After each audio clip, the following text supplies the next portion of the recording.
Does size matter? Well, it does for Russia. I mean, what did you think I meant? Look at this atlas from 1974, in which we can see a topography map of the then USSR. And look at how flat this land is across the Soviet Union, compared to over here in Europe. In fact, this section from Moscow to Poland's border is just over 230 kilometers. This scares the hell out of Putin, the same way it scared his predecessors.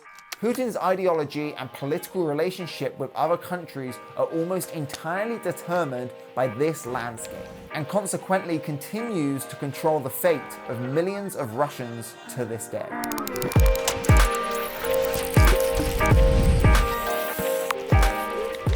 So exactly how big is Russia? It's big.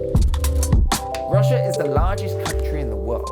It takes up 17 million squared kilometers, yet its population is dwindling by the day at just 144 million people.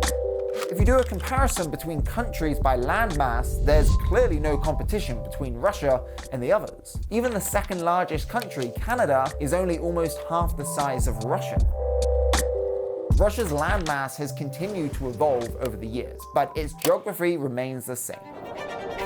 And if history is any indication of how the world has used geography against Russia, you will understand why Putin is still traumatized by the events of the past and why he still fears Russia can be invaded, and more specifically, Moscow. Because what the heart is to the human body is what Moscow means to Russia. And so Putin is always prepared for an invasion, ready to protect Moscow, particularly from the West. Or some would argue it's more in his head, and that this is just an attempt to preserve his own power and the authoritarian regime he has built. О проведении специальной военной операции. But let's say you were to attack Moscow. Hypothetically, of course. There's no way to do it from the Arctic Circle because Russia has the largest landmass in the region. What about the east? Well, you can, and even if you do manage to capture territory within Russia, you'll have to cross the massive Ural Mountains that protect Moscow. So you're basically just fighting with the snow, spending all your money awaiting a counterattack, and believe me, you do not want to do that. Siberia's annual average temperature is barely -5. The same goes for invading Russia from the south. You'd have to go through Kazakhstan, a Russian ally, and you'd have to cross over the Caucasus Mountains. But you see, the way to Russia's heart starts at this triangle, right here in Poland. The base of this triangle gets bigger and bigger all the way to the Ural Mountains. The most interesting part is that this triangle is flat. This is the North European plain that we looked at the start of this video. One that has posed the biggest threat for Russia throughout history, and one that continues to scare Putin to this day. Не продвигать инфраструктуру блока НАТО на восток ни на один дюйм. Why? It's simple, like running on a treadmill. A steeper inclination is significantly more difficult to run on than a flat level, in the same way troops can easily invade Russia from Western Europe through these flat plains. Russia has been invaded from the west several times in the last 500 years. So much so that on average, Russians were at war every 33 years around the North European plain. But has anybody ever succeeded? Nope. Even Napoleon and Hitler failed. Geography is one thing, but politics is another. The fall of the Soviet Union in 1991 left Russia utterly vulnerable on its western border. Out of the 15 countries that emerged from the fall of the Soviet Union, the countries bordering Russia from the west, particularly in the European northern plain, are Putin's biggest concern. Because Russia lost the buffer of states that had been protecting it from the west since the 18th century, these states were Belarus, Ukraine, and the Baltics. The Baltics, Latvia, Estonia, and Lithuania joined NATO, which was an alliance formed between Europe and the North American states to protect them against the Soviets.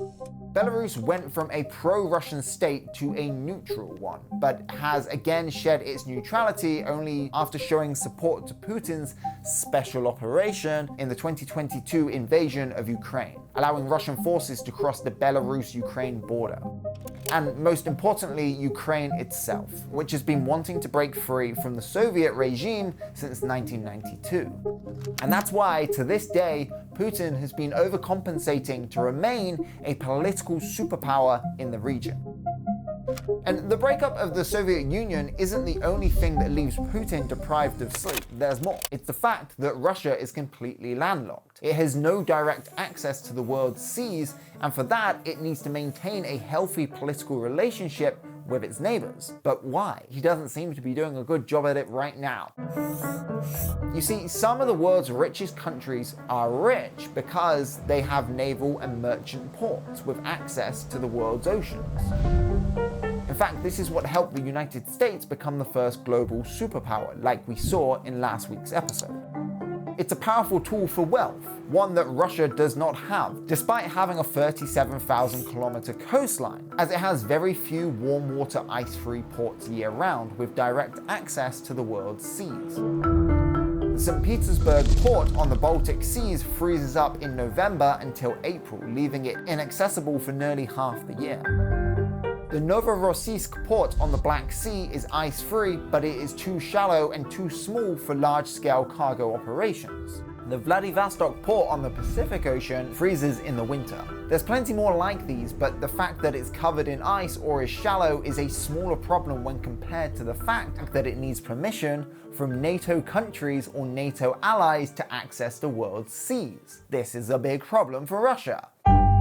To get to the North Sea from St. Petersburg port, Russia needs to go through the Danish Strait, controlled by Denmark, a NATO country. To get to the Mediterranean Sea from the Novorossiysk port, Russia has to get Turkey, a NATO country, to open the Bosphorus Strait. To exit from the Vladivostok port, Russia has to pass the seas of Japan, controlled by Japan, an ally of NATO. With all this in mind, Putin begins to find a way to access the world's maritime economy and expand into Western Europe, step by step. It started with the Sevastopol port in Crimea, on the Black Sea, where Russia's Black Sea Fleet has been based since Soviet times. This was Russia's only warm water port, and Russia signed the Kharkiv Pact with Ukraine in 2010 to extend its lease from 2017 to 2042. But it terminated the legal effect of this agreement merely a week after Russia took over Crimea in 2014. Now in 2022, Russia has used this strategic point in Crimea to invade the rest of Ukraine. Access to seas means more wealth and a flourishing economy, one that Russia doesn't have. As I said earlier, this is exactly why Russia needs a healthy political relationship with its neighbors, which it's clearly failing to do right now. Russia's GDP per capita is merely $27,903 US. That isn't even in the top 30. It stands in the 53rd position. For a global superpower with such vast land, how is this possible? Apart from being landlocked, Russia lacks land where it can grow crops. I'll show you the three main region types that make up Russia. The tundra region present north of the Arctic Circle is simply too cold for trees and crops. This itself covers 5.5 million squared kilometers. That's 32% of Russia's land where the subsoil is essentially frozen. The taiga region contains over a quarter of the world's forests stretching across the country's latitude. The Russians can't use this land as the soil here is boggy and lacks natural food for crops. Finally, the steep plains that stretch from Hungary to Mongolia. This is the only region that's productive. Unlike the 9-month window that the rest of Western Europe countries have, Russia's growing season is only 5 to 6 months in the entire year. In simple terms, Russia is poor. And it's evident from its declining population. In fact, Russia's total population of about 144 million is lower than when Vladimir Putin first came into power in 2000. He even made a pledge during his 2018 re-election campaign that by the end of his term in 2024, he would revise this demographic crisis. But then 2020 happened. Russia was one of the worst hit countries of COVID-19. Pandemic is wreaking havoc in Russia. Deaths related to COVID-19 are at an all-time high in the country. Although the Russian government points to the pandemic for its decreasing population, factors like low retirement age, poor quality of medical care, and declining living standards are some amongst the numerous challenges that Russians are now facing. For survival, it continues to rely on something that's available abundantly in Russia: oil and gas. Russia produces 11.3 billion barrels a day of crude oil, refined oil, and liquid natural gas. That's mad. Even though it is ranked third amongst oil-producing nations, it remains the world's largest exporter to global markets in terms of all oil products. But that's not something that Russia's economy can rely on. With nations scrambling to reach global targets on renewable energy consumption, Russia may see its oil production fall as much as 17% this year. This is in part due to the war in Ukraine. Shell has indicated they are not going to be purchasing any more Russian crude. A panicked Putin has ordered the Russian government to make closer ties with Asia and diversify its energy supplies away from Europe. And we know how Putin has not been shy in his will to conquer states in Europe. And that's evident from its military expenditure. It has been steadily climbing in 2022. It ranks 5th in the entire world in military spending. And NATO has been watching Russia closely with a microscope and taking notes. In simple terms, NATO countries are holding up a mirror to Putin's aggression. One way to do this is by placing sanctions. The goal is to ultimately put pressure on the Russian economy, and it's working. While the wealthiest Russians have a lot to lose, it's nothing compared to what the general population has gone through. Take a look at what happened when Russia attacked Ukraine. The cost of living in Russia surged about 14%. This war has led to over a 20% drop in the value of its currency and an increase in cost of imported goods.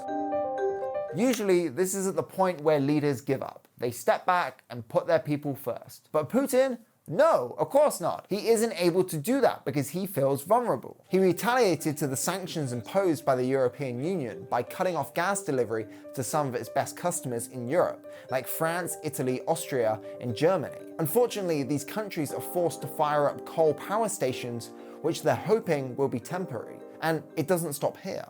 Since he came to power, he has been on a mission to reclaim the region and take it back to what it once was. The fall of the Soviet Union is something Putin hasn't been able to digest because the USSR lost about 5 million squared kilometers of land, and along with it, about 25 million ethnic Russians who fell outside of Russia's borders. A country that is neither an Asian superpower nor a European one. And instead of coming to terms with it, he has been preaching this outdated, imperialist, one nation for all ideology that even some Russians and those outside of Russia don't agree with. Despite resistance, he claims his actions are for the good of the people, but it's doing the exact opposite, more harm than good. And to add to everything we've just discussed, we have to talk about corruption. It is like a cancer. Either you fight it and get it out of Russia, or it will eat the country. Corruption is a major contributing factor on top of Russia's geographical issues. At the start of Vladimir Putin's second term as president, Russia fell from 90th in the Corruption Perception Index. As of last year, the same poll placed Russia at 136 out of 180 countries on the same index. That is the lowest position in Europe. Putin is not likely to overcome his fears and change his morals anytime soon. Even though a majority of Russians still agree with Putin and his actions, Russian propaganda isn't as powerful as it once was. Russians and the people of the region are well aware of how Russia's size and geography have defined its history and politics. With increasing access to the internet globally, they are well informed of the country's limitations as they are of its power. It has been true for centuries and will continue to be true in the future. Thank you for making it all the way to the end. We spend a lot of time and put in a lot of effort to making these videos, so your likes and subscriptions really help. And if you want to support this channel even more, if you could share it with a friend or family member that you think would find this interesting, that would really help. And we will see you next Thursday with a brand new video.